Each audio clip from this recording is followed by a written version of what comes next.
이게 좋은 거고 이게 고급스러운 거고 이거 선택하시면 후회를 안 해요, 이런 형식의 어떻게 보면 설명이나 설계를 했었단 말이야. 근데 이제 문제는 뭐냐면은 3천만 원 4천만 원 계획이었는데 이게 6천만 원 7천만 원 정도의 인테리어가 돼버린 거야. 공사가 다 끝난 다음에 남편분이 이 대출이 너무 많아가지고 사실 마음이 무겁습니다 라고 얘기를 마지막에 하시더라고. 근데 요즘에 유튜브나 이런 거에서 이거는 꼭 하세요 이런 얘기들이 굉장히 많잖아. 그걸 안 하면 안 되는 느낌이 드는 게 문제인 거야. 인테리어 소비는 근데 이걸 생각해야 돼. 뭐냐면은 형 우리 어디 가는 거야? 백화점에 잠깐 지금 들리려고. 근데 요즘에 이게 형 소비가 엄청 침체가 돼가지고 이제 많은 분들이 돈도 안 쓰시고, 그렇지. 그리고 이 인테리어 업계도 반셀프가 경기 상황과 맞물려서 엄청 유행하는 것 같더라고. 맞아. 이제 그 인테리어 실장님을 안 끼고 자기가 이제 뭐 목수 구하고 뭐 전기기사 구하고 해서 뭐 그렇게 이제 시공을 많이 하는 것 같더라고. 그렇지. 셀프라고 얘기하면 자기가 이제 아예 시공을 하는 건데 이제 사람들을 불러가지고 이제 감리만 보면서 이제 시공을 하는 걸 이제 반셀프라고 얘기를 하지. 근데 나는 그게 되게 이해가 되는 게 요즘 진짜 뭐 제2의 IMF다 그러면서 이제 자영업자가 거의 사상 최대 폭으로 줄어들고 막 경기 상황이 엄청 어려운데, 그렇지. 형이 늘 강조했던 게 인테리어도 과소비화 하시면 안 된다. 그렇지. 그 뭐 디자인 뭐 무몰딩 간접 조명 뭐 그런 거 우리 영상도 찍기도 하고 그랬잖아. 그렇지. 근데 제발 하지 마셔라. 그거 나중에 분명 후회하신다. 이게 경제적으로 진짜 여유가 되시는 분들은 이제 큰 타격이 없을 수 있는데 일반 대중분들이 그거 좋아 보여서 따라했다가 그 왜 우리가 차 사러 갔다가 처음에 이제 아반떼 생각했는데 벤츠 사고 나온다 그러잖아. 그렇지. 그러니까 그런 것처럼 인테리어도 나 원래 처음 예산이 3천이었는데 그래 3천만 원이었다가 이제 에어컨 같은 경우 천장을 올린다고 1,000만 원. 그리고 또 이제 샤시를 교체할까 말까 하다가 교체를 하는 게 좋겠다 해서 교체를 하는데 결국엔 단열도 다시 해야 되잖아. 그럼 단열을 하는 비용까지 또 들고, 그러면 또 천장이나 이런 데 하는 김에 간접이나 이런 거 하다 보면은 100만 원 200만 원 추가되다 보면은 벌써 내 견적은 아반떼 사러 갔다가 그랜저 끌고 나오는 격이 되어버리는 경우들이 굉장히 많지. 근데 형도 인테리어 경험이 되게 많았잖아. 그러니까 이제 여러 이제 1,000세 넘는 고객분들 막 만나고. 근데 형도 이제 처음에 인테리어 하다가 이게 아닌데 이게 왜 자꾸 이렇게 무리를 하시지? 근데 이제 사실 뭐 사회 초년생은 내가 어떤 철학이 확실히 있을 때도 아니고 그렇다 보니까 형도 저번에 이제 나한테 말해준 게 나도 그냥 고객님이 많이 하신다 그래가지고 막 이렇게 뭐 대출 받고 뭐 그렇게 해서 그거 내가 스토리를 얘기해 줄게. 그게 뭐냐면은 내가 인테리어를 한 2년 3년 정도 했을 때였어. 근데 이제 공부를 그때 내 성격상 얼마나 많이 했겠어. 그때는 좋은 게 무엇인지에 대한 부분에 대해서 공부를 되게 많이 했을 때였어. 그래서 그 소비자분들이 좋은 걸 했으면 좋겠다라는 생각이 들어가지고 이게 좋은 겁니다, 이게 좋은 거고 이게 고급스러운 거고 이게 좋아요, 이거 선택하시면 후회를 안 해요, 이런 형식의 어떻게 보면 설명이나 설계를 했었단 말이야. 그러다 보니까 어떤 소비자들이 와도 그런 식으로 이제 권하다 보니까 그 매출 성적이나 이런 건 굉장히 높았어.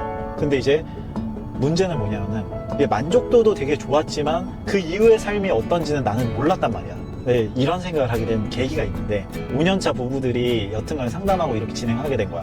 근데 이제 남편분이 굉장히 눈치를 많이 보면서 사는 약간 그런 부부의 어떤 구조였어. 그러다 보니까 이제 와이프가 나 이거 하고 싶은데 얘기를 하면 남편이 어쩔 수 없이 이제 진행하게 되는 그런 구조였던 거지. 근데 이제 그런 거를 생각을 안 하고 내가 좋은 거를 계속 얘기를 하다 보니 와이프가 이제 좋은 걸 계속 선택하게 되는 거야. 또 그걸 안 하면 안 된다고 생각을 하는 형식이 되다 보니까 남편이 사실 부담이 많이 가는 거지. 그리고 이제 공사를 하다 보니까 3천만 원 4천만 원 계획이었는데 이게 6천만 원 7천만 원 정도 인테리어가 돼버린 거야. 그래서 거의 예산이 2배가 넘는. 그렇지. 그러다 보니까 이제 대출도 이렇게 받게 되고 이런 부분들이 있었는데 내가 뭔가 그 순간에 상담을 하면서도 이상을 감지하긴 했어.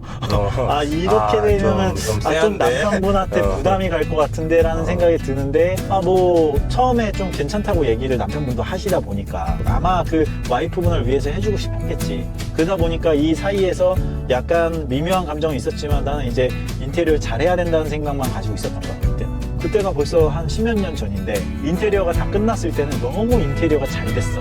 그리고 두 분 다 만족을 했는데 남편분은 이 인테리어를 위해서 2-3천만 원 이제 대출을 받은 거예요. 그랬을 때의 그 삶에 대한 어떤 형태나 이런 것들이 내 공간이 정말 좋은 거는 알겠지만은 경제적인 어떤 선택에 대한 부분에 있어서 앞으로 영향이 되게 많이 가겠다라는 생각이 들었던 거야. 과연 이제 내가 진정으로 원하는 삶인가 아닌가 이런 부분들을 생각해 볼 필요가 있다는 얘기지. 그러니까 그게 사실 전형적인 좀 레파토리잖아요. 이제 남편분은 어쨌든 그 와이프분을 위해서 인테리어를 그래 해라 다 그러시는데 와이프 입장에서는 좀 더 예쁜 집을 갖고 싶어 하시니까 아 요것도 하고 저것도 해도 돼? 오빠? 근데 이제 해 그랬는데 이제 근데 그게 이제 정말 뭐 여유가 돼서 다 하시면 큰 상관이 없는데 대출을 받아서 하면 사실 형 대출 갚는 게 쉬운 일은 아니잖아. 그렇지. 그러니까 이제 그분들도 결과론적으로는 그렇게 해가지고 고생을 좀 하셨다. 하셨을 것 같다라는 생각이 들고 공사가 다 끝난 다음에 남편분이 나중에 이제 얘기를 하면서 아, 이 대출이 너무 많아가지고 사실 마음이 무겁습니다라고 얘기를 마지막에 하시더라고. 근데 요즘에 유튜브나 이런 거에서 이거는 꼭 하세요 이런 얘기들이 굉장히 많잖아. 정보가 너무 많아진 거야. 좋은 걸 너무 쉽게 알 수 있다 보니까 그걸 안 하면 안 되는 느낌이 드는 게 문제인 거야. 근데 그게 사실 형 진짜 꼭 필요한 거면 상관이 없는데 마케팅적인 요소 되게 많잖아. 그렇지. 그래서 내가 마케팅 상향꾼. 내가 그런 영상을 되게 많이 찍은 이유가 진짜 안 해도 되는 것들인데 사실 이제 인테리어 코팅이나 이런 것들 있잖아. 신축 아파트 입주할 때. 그런 거 진짜 너무 마케팅적인 요소들이 너무 많거든. 그래서 안 했으면 좋겠다라는 생각이 들어가지고 공익적인 목적에서 사실 영상을 다 찍었었잖아. 그렇지. 이게 사실 뭐 어떻게 보면 형도 인테리어를 정말 많이 했고 이 인테리어 하는 사람 입장에서 뭐 비싼 거 굳이 고객이 해준다라고 하면 땡큐지. 그렇지. 근데 형은 이제 그런 걸 다 경험해봤고 내가 이제 인테리어를 해서 결국에 이제 남는 게 뭔가 사실 형은 그 인테리어를 하면서 되게 고객이 너무 만족해가지고 행복한 그 웃음을 지을 때 그게 이제 삶의 가장 큰 원동력이라 그랬었잖아. 그렇지. 근데 그게 내가 10년 전부터 어떤 거를 생각을 했냐면은 인테리어를 하는 데 있어서 어떻게 디자인을 하고 어떻게 하는 게 좋은 게 아니라 어떤 계획을 세우선 인테리어를 하는 게 좋은 거에 내가 좀 특화되면서 생각을 되게 많이 했어요. 왜냐하면은 그 10년 전에 그 경험으로 아, 이게 장기적으로는 소비자가 이게 만족하는 그림이 아니다라는 걸 알게 된 거지. 그러니까 형은 이제 그 단연간의 경험과 그 여러 이제 고객들, 형이 진짜 그 수백 명의 고객을 이제 만나면서 상담을 해보니까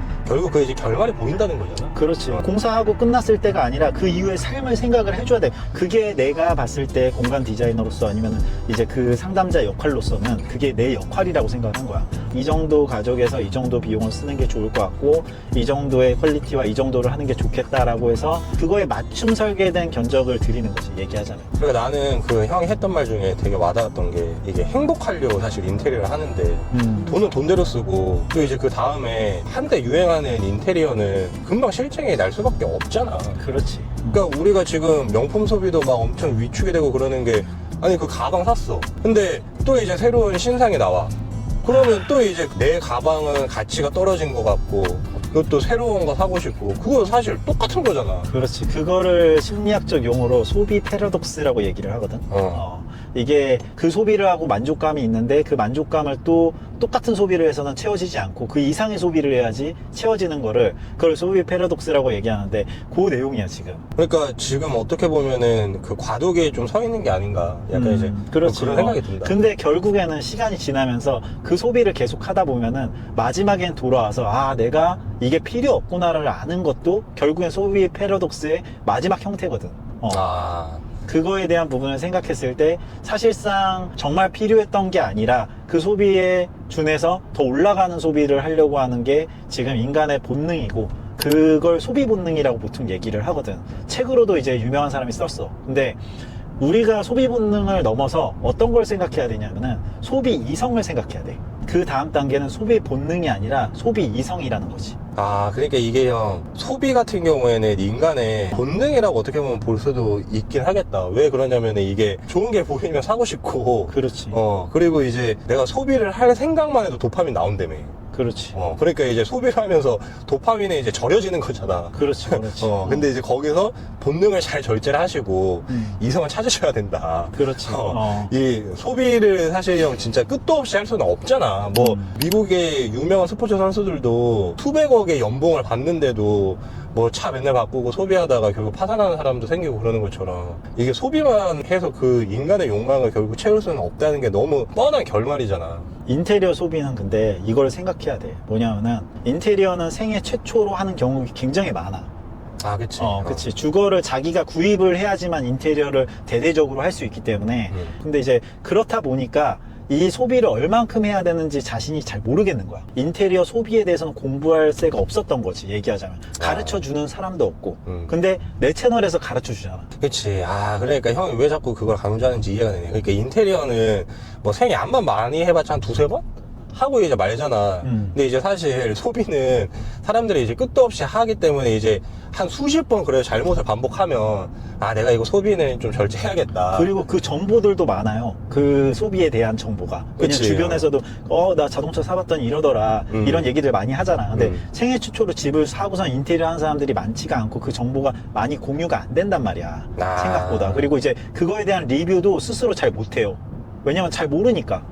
그치. 근데 이제 내가 얘기하고 싶은 거는 뭐냐면은 인테리어 소비를 생애 최초 하고서는 내가 평생 살 집이고 약간 벅차잖아. 그러다 보니까 이성을 잃고선 실패하는 경우가 굉장히 많아. 그러니까 이 소비 이성을 잘 지켜야 된다. 그래서 형이 계속 여러분 과소비하지 마세요.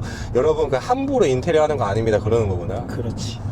그게 다 이제 형의 경험에서 우러나오는 진심이었구나. 형 그러면 그 사실 우리 채널에서 이제 새로 인테리어를 하시는 분들이 대부분 많이 보시잖아.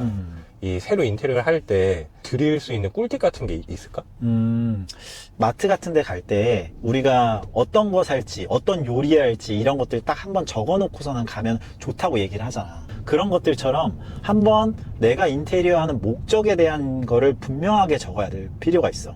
적으면은 좋은 게 뭐냐면은 그거에서 많이 벗어나지 않는다는 거. 냉장고 살 생각이 없었는데 냉장고를 사게 되고 결국에는 계속 하다 보면은 금액이 늘어난다는 얘기.